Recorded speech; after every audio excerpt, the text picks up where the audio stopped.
Like signals on the battlefield, the fife and drum guided visitors back in time. We're commemorating the first land battle that happened in the South during the American Revolution. So that was on November 19th, 1775. We're here to tell the whole story of what happened at 96 National Historic Site and in the Southern campaign of the American Revolution. Present. Fire. 250 years ago in 96 came the first known Patriot casualty in South Carolina. Fire.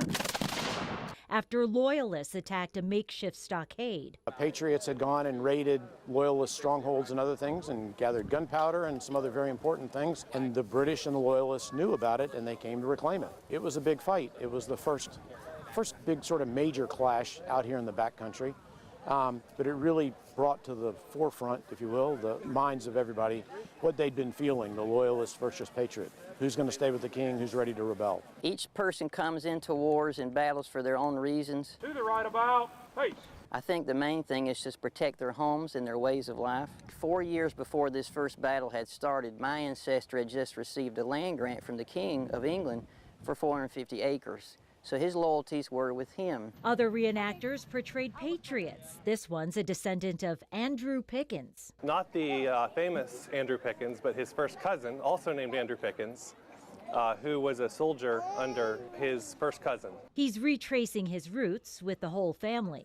I wanted them to learn their history and their own family history and how the Lord has worked in our lives collectively. This can get you in trouble if you don't do it right. The hardships and daily disruptions of the American Revolution were not lost on 8-year-old Noah. If I was back in then, I would think it would be like terrible since like it takes a long time to get water and stuff. The hardest thing I would think of, having to get food. There weren't any animals close to there. They didn't have a lot of food. Law enforcement looked different back then.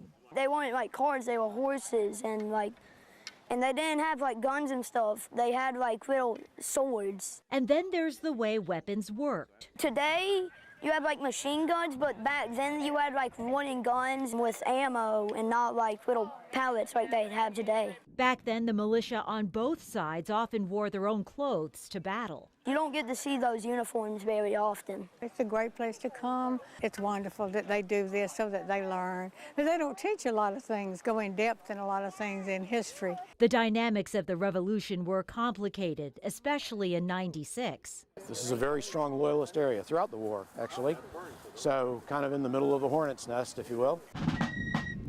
But like the shrill of the fife and beat of the drum, what ultimately happened seems to resonate the most. They fought for this country so the British wouldn't be able to take over. In '96, Myra Ruiz, Fox Carolina News.